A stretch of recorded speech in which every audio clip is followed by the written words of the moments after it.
Hi, I'm Dr. John Grazel, the Baha'i Chair for World Peace at the University of Maryland. And I welcome you to another clip involved with our project called Foundational Principles of Global Governance. Now, we're going to be tracking these and following them and explaining them. And to do this, for convenience, we're going to focus on a subset that we've put together in clusters. And we have four key clusters that we're working with. And I now want to introduce you to what those clusters are. And the four families are first, sovereignty, the foundational principles around the concept of sovereignty. And that's probably seems like a pretty reasonable one because our present global system is very much built on the concept of sovereignty, and a particular concept of sovereignty that's been in existence for 300 years that sees sovereignty as generally resting in what we call the state. But in fact, what we're going to see when we look deeper is that it's not just that people are challenging that concept of sovereignty, they're putting on the table alternative concepts of sovereignty. And understanding what those are helps us understand why certain people are going in certain directions, what alternative choices we have, and why we may be having conflicts. The second one, which is closely related but is different, is a cluster of foundational principles over the question of security. Now, when we say security, we tend to think of the fundamental principle of personal security, self-defense. I have a right to exist. But again, what we're finding is this cluster of security foundational principles is actually becoming far more elaborate. People are talking about alternatives types of security, human security, even something called viral security, food security.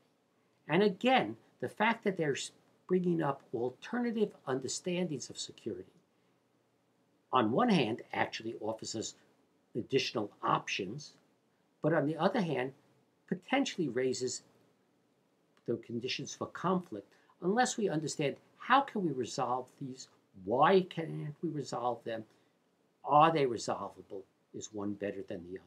So we have sovereignty, we have security. The third family is happiness. Now, that may sound like a lot of fun, but not serious. But in fact, think of our own U.S. Constitution. We hold these truths to be self-evident, that all men are created equal, that they are endowed with their creator by certain inalienable rights. Among these are life, liberty, and the pursuit of happiness. And in fact, the pursuit of happiness is one of the foundational principles we will be looking at under the larger family of happiness. But we'll be looking at others too, such as the concept of national happiness, which drives development in the country of Bhutan, and the concept of utilitarian happiness that has been a major factor in public policy, at least in Western society, for at least 200 years. We have the fourth cluster, and that's called the cluster of rights and responsibility.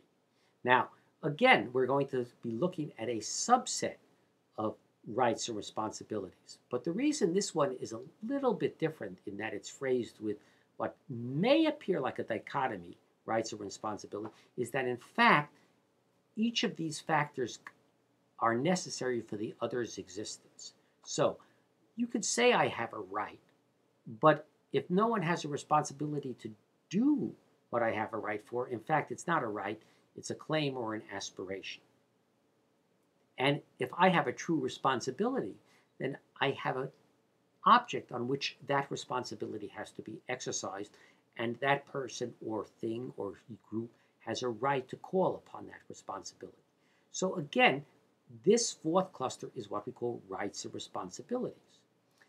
And in fact, we know that in documents and in dialogues more and more, we keep hearing the term human rights. And certainly human rights is going to be one of the subset of foundational principles we trace. What's happening with human rights?